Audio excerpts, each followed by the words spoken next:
Two men journey to the bars and restaurants of Scandinavia to find amazing beers, always with the same question. Hey, what's on tap?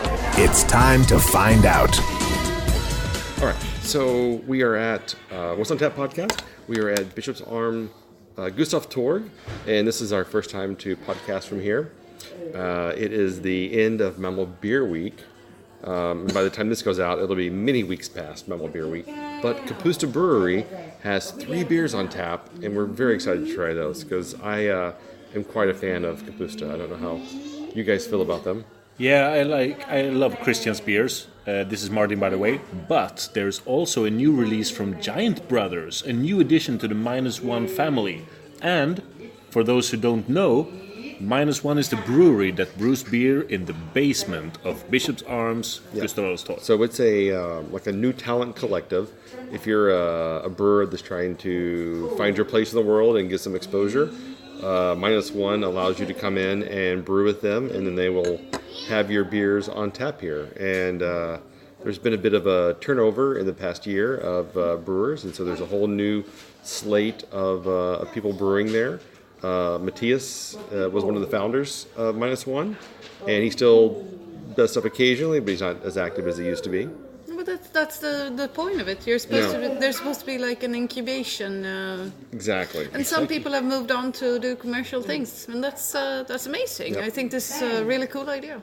So you're also hearing Karin, who is the one of the 2 brewers behind Nerd Brewing. Yes. Yes, and you're hearing Martin, who is the stand-in co-host of this podcast, apparently. Yes. Oh, I'm the stand-in Matthias now. Yes, you are. Oh, You're the Matthias 2.0. You get to be mean and cut in cues, and Yeah. I'm moving up in the world. Yeah, Nice. you got a fledgling beard, so you just got to grow it out to some sort of weird, bushy 70s pubic mound, and then you're set. maybe gaining a little weight. Sorry, Matthias. I'm so sorry. So sorry. Yeah. I really like you. Yeah. But that was for cutting a line. Yeah, Fuck. you little bitch. So this podcast will probably be 50-50 Bishop's Arms, Gustav Torg, and 50-50 -1, because they're so tied together by now. Well, it's one and the same for me. I mean, you can't really have one without the other. I mean, you can have Bishop's Arms without -1, but you can't have -1 without Bishop's Arms. Yeah. Because they have to, under contract, release the beers here. Yeah. So I it's think very exciting, though. It's also valuable to say that I have a friend who I've been out drinking with, because that's how I interact with people. And he's from Stockholm, and asked me what beer places were good. And I said Bishop's Arms. And he was like, isn't the Bishop's Arms a bit boring? And I said, oh, no, you've been to Bishop's Arms in other cities. No, in Malmö, it's actually good. Yeah, the 2 here are actually quite exciting. Yeah. I think Savoy is a little full of themselves. They get a little high on their own, their own juice a little bit. That's you. Yeah, you pinned it. Yeah, they are. Yeah. They actually Martin here. You don't have to say who you are every time. It's okay. But I want to. Oh, well, that's fine. It feels nice. All right. But I've been a part of the planning for Malmö Beer Week every year. Mm-hmm. And each year, Malmö Beer Week has tried to reach out to all the brewers and all the pubs. And Bishop Savoy has actually never participated even once. They've been reminded many times. And each year they say, we really didn't hear anything about it. Hey, can we call out people in the beer world that we think are actually kind of assholes? Sure, if you want. You have to take responsibility for it. I only take responsibility for the fact that Savoy has not been a part of Malmö Beer Week, and Bishop's Arms Gustav Torg has always been a part of Malmö Beer Week. They're a proud supporter of Malmö Beer Week. Yeah. And when we started out, Maja was... We'll be back. We're going to pause for 1 second as the...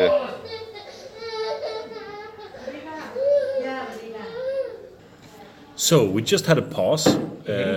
I personally don't remember where we were, but what I want to say is that Maja, who runs Bishop's Arms here, she's always been really brave. She's the one that has facilitated -1. And I know for a fact that she was one of the first to support Nerd Brewing when Nerd Brewing was just starting out. So Yeah. now Nerd Brewing is number 1 in Sweden. Thank you. Yeah, we are. And Maja was, our first beer we brewed. We were, we had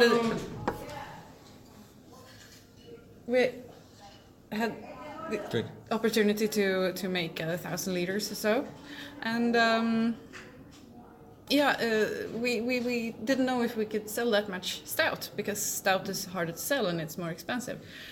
So we made a double IPA flavored with lemongrass, and then we started to try to sell it. And we're not salespeople; we're brewers.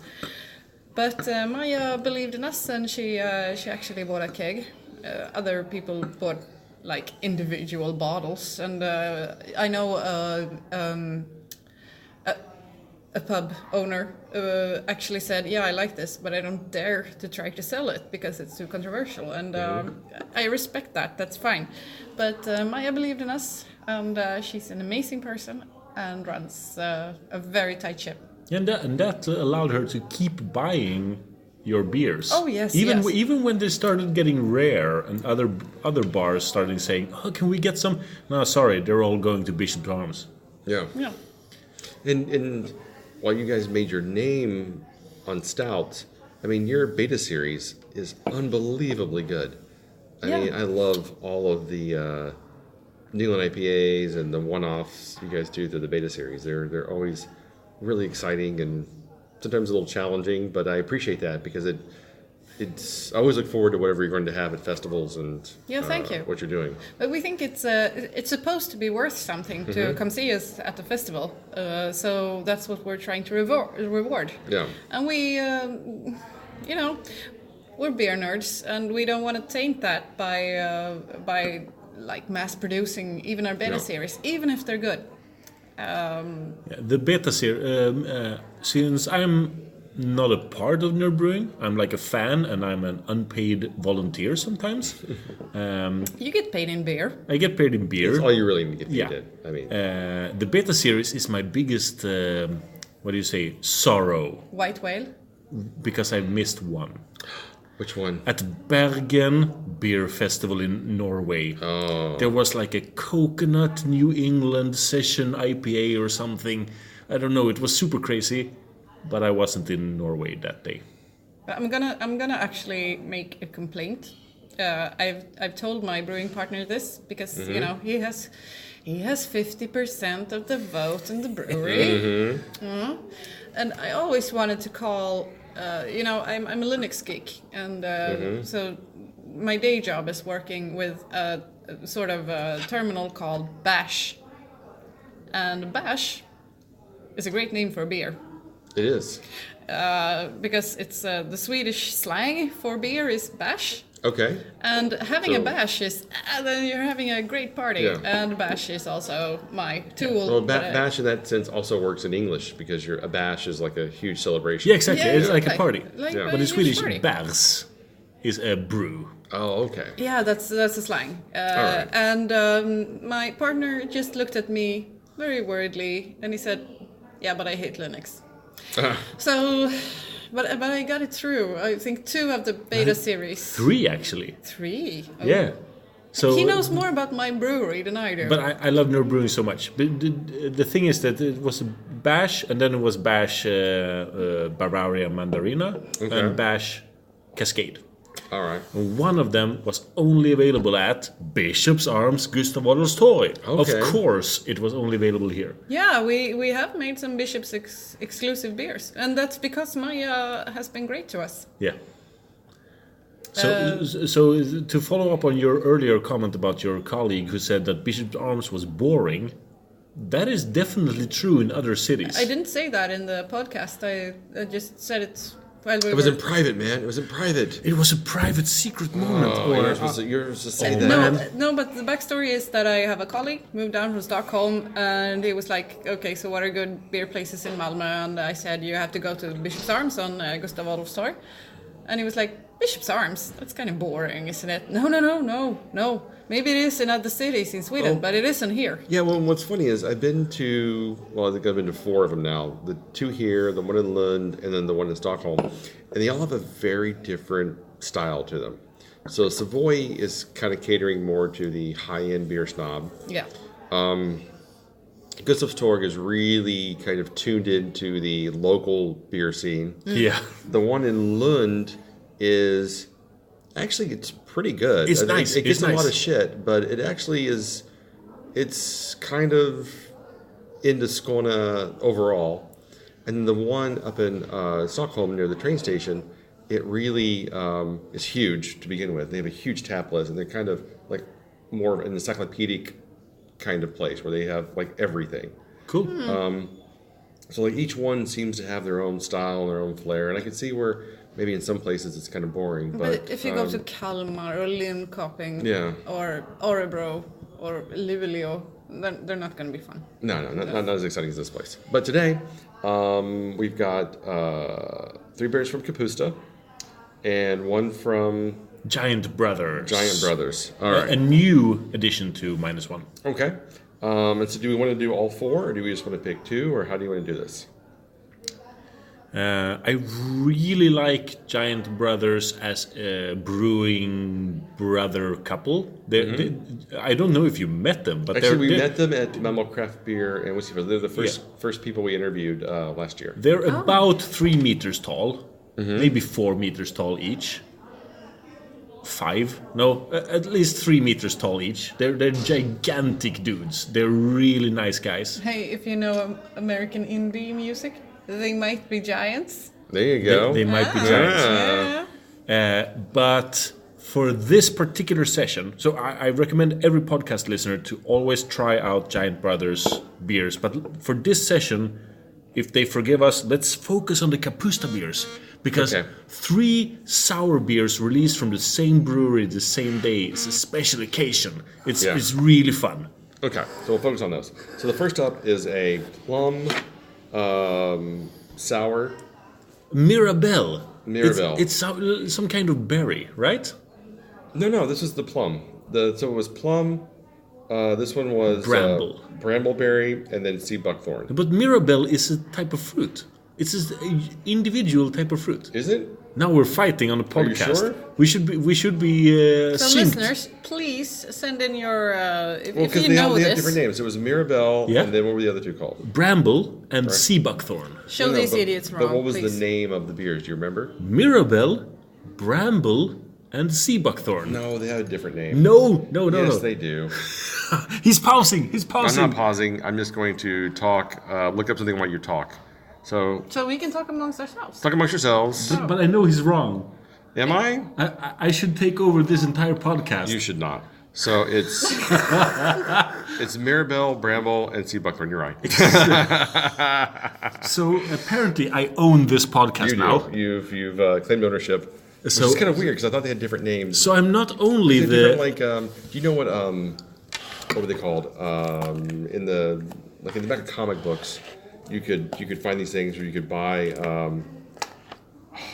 What were they called?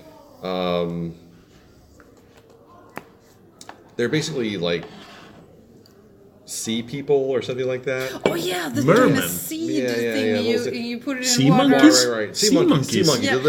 The labels look like sea monkeys, Yeah. but I mean, sea monkeys were just like brine shrimp that were specially created just for this thing.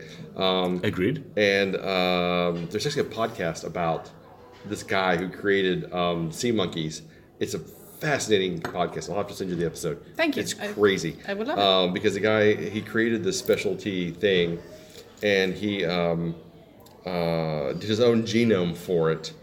But he was also like a crazy like right wing racist. Whoa. And so it's an amazing story. It's absolutely bizarre. But anyway, that has nothing to do with this episode or this story. But South Park did an episode on this, Yes, they did. Yeah. and I think our fat Super offensive. kid is so Yeah. offensive. And Well, fat- it was South Park, so that's just a given. oh, obviously, and Cartman did like a genocide on them or They all died or something. But Yeah. but They Cartman, did. in order to get the materials to get his sea people to live, he had to go into an alley with an old shit, man yes. and Oh. suck it out of a hose while All right. blindfolded. Well, okay. So anyway, that getting should be back cut to out. the beer. Yeah. Getting back to the beer. So we'll start with the Mirabelle. Yeah. And this is a Mirabelle plum sour. You're not giving up the plums. It was Mirabelle. plums. It says plums. Mirabelle. No, but it said plum. Mirabelle plums. Okay. I'm not making this up. I have the image. Hold on 1 second. I'll look it up. There's Yeah. a super angry kid around here. Wild plum, wild farmhouse ale. Okay. So I took a photo of the thing, and it's a woman that looks like the Starbucks, Yeah. but she's topless. So you can see her boobies. Isn't the Starbucks one topless too? No? I think so, but this is much more graphic. Ooh. Yeah. Okay. The fishtails don't even... I don't... No. No. Who knows? Yeah. So this is the So Mirabelle. Thank you. I really like this one. You really get the plumminess of Yeah. it. The acidity is super mellow. It's it's so not- it's it's so not fruity. aggressive. So fruity. Yeah. Yeah, and the smell is amazing.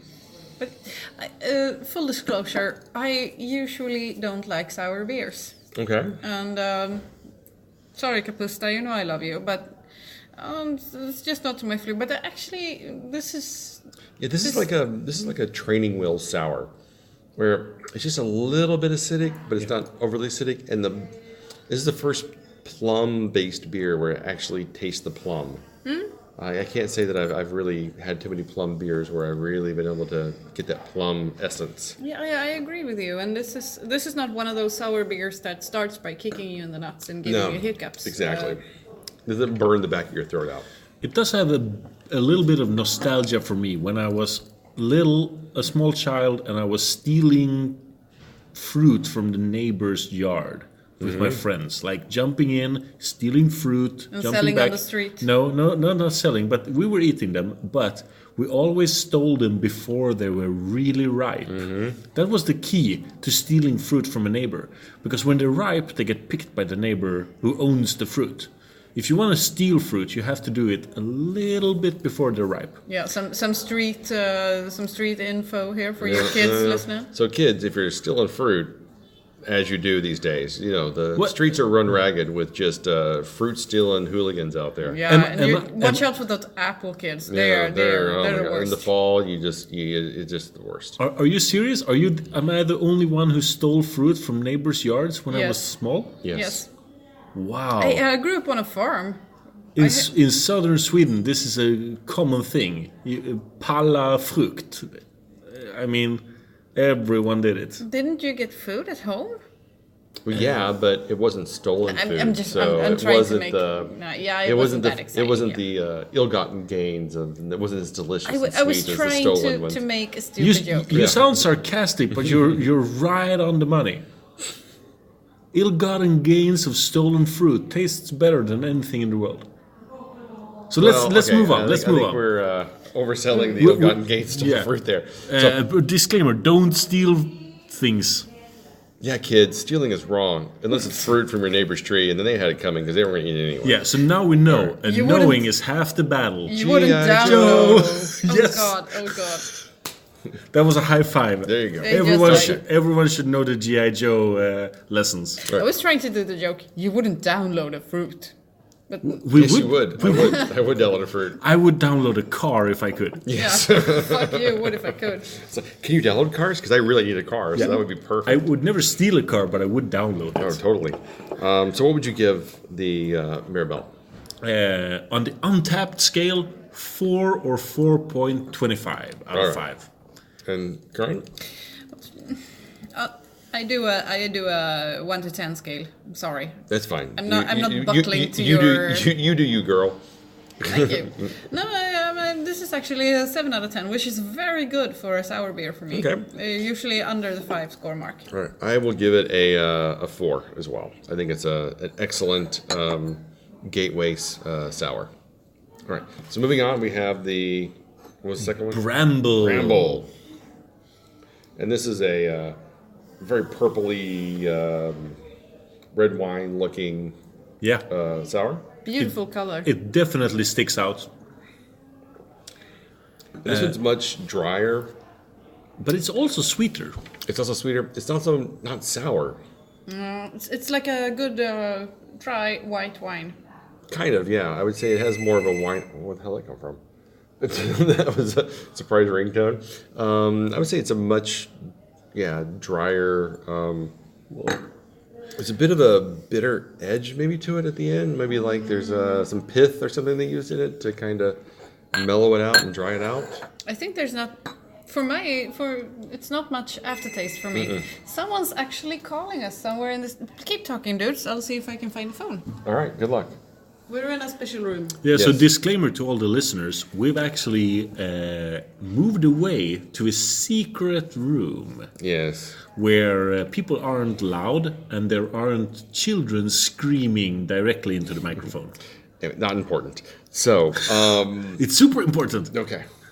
Okay, so let's move on to the last. There's a bit of a wintergreen mintiness to this as well. mint. Then try it again. Yeah, try that one. And see if you feel that way.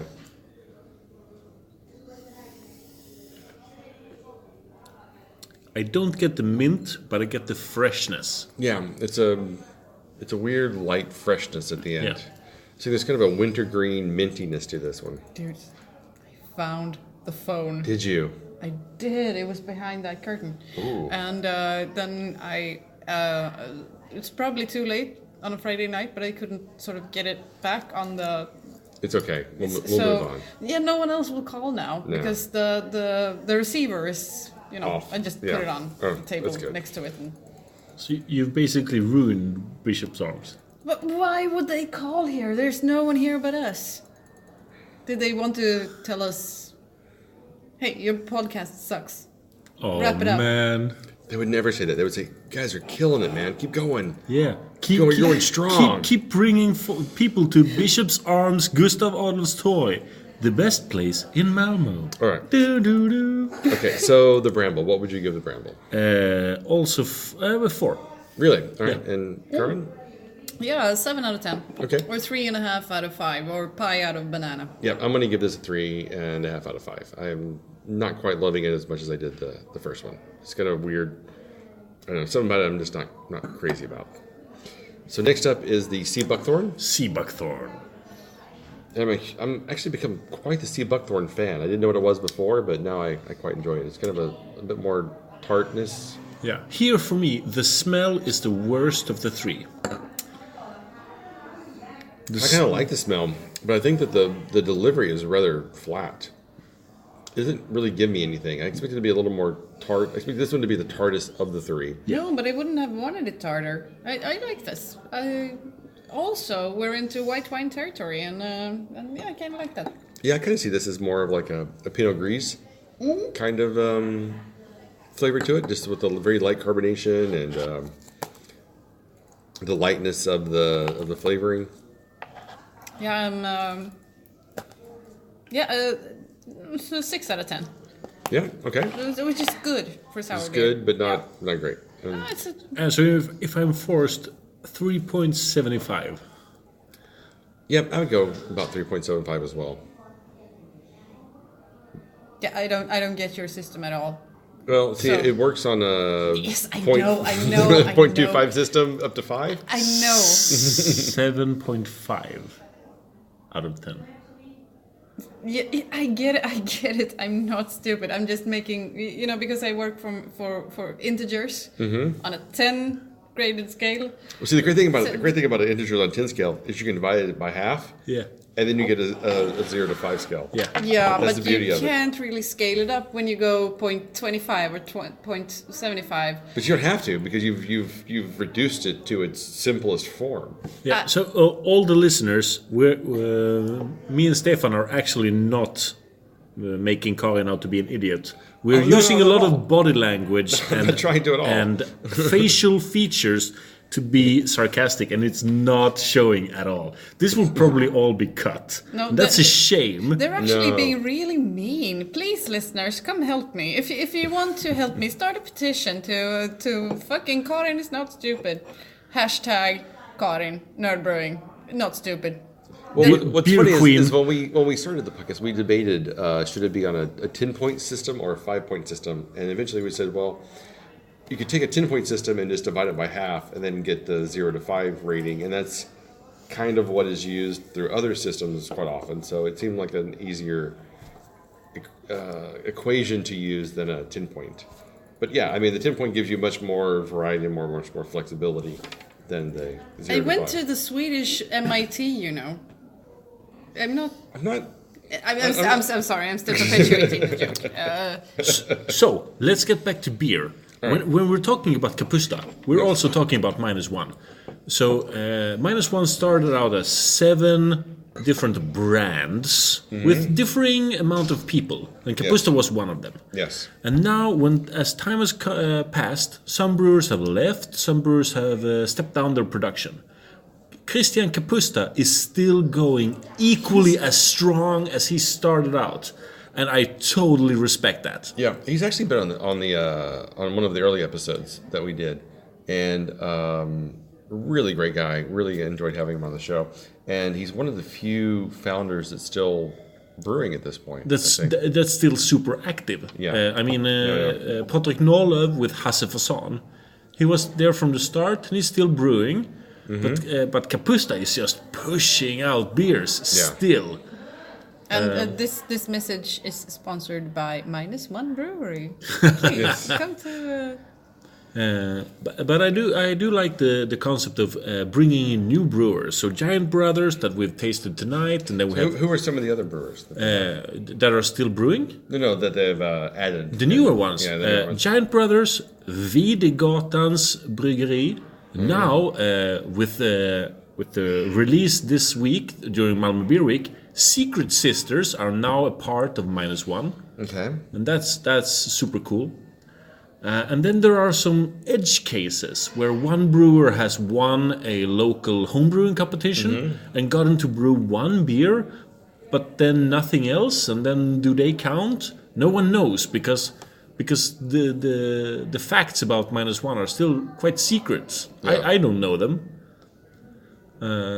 So who knows? But the Videgotan, Giant Brothers, and Secret Sisters are three really nice. I would imagine that you would have to. I mean, Matthias could probably answer this here, but I would imagine you'd have to buy into the collective to be part of the regular brewing cycle and the regular brewing group. Otherwise, you're just kind of a one-off that gets invited in, and then they get a chance to showcase themselves in a way that you wouldn't otherwise. But it would be unfair if we talked about -1 and Malmö Beer Week without mentioning Brew Bros Malmö. Oh, of course, yes. Timo and Milos, who this week, today, have 2 beers on tap. It's a heavy imperial stout called Beer Week Stout. They're really making an effort, and they have a barley wine called Baba Mushi. I saw that, yeah. Baba Mushi. It's made with some kind of weird fruit that I don't remember now. It's a fruit that no one else has made a beer with. Yeah, apples or something like that. Yeah. Lol. Or that fruit that smells horrible, but. No, that's durian fruit. That's absolutely dreadful. That would be horrible. I can't imagine. Have you smelled durian fruit? Yes, it's disgusting. I see. So, should we do the final beer? Unfortunately... No? We're not going to do that? All right. No, so just we're the 3. not gonna do that. No. Okay. We'll wrap up here then. We'll call it a night. And again, thank you guys for being a part of the show. It's been great having you on here. Yeah. One last comment. Okay, yes. Baba Mushi from Brew Bros is made with mispel fruit. I have no idea what that is. No one and knows. Even if it's a fruit. And that's amazing. Yeah, no. Right. It's a snozberry. Snozberry. Oh, snozberries. it does taste like snozberries. Martin, I would like to just say, if you were a guest on like Colbert or Kimmel or Fallon or something, they would have carried you out the studio by now. Yes, of course. He's a larger-than-life persona, and we gladly welcome him on the show anytime. And you're both welcome to be on the show anytime you want. We always enjoy having a guest, and it just makes it more fun. Nice. Oh, yes. Thank you so much. So until next time, check us out on what'sontappodcast.com, iTunes, Instagram, Spotify, Facebook, what'sontappodcast.com. I think I already said that. Sure, we'll call out everything. Drink up, you dummy! Dum dum. Dum dum! Oh, you were so close. You almost had it.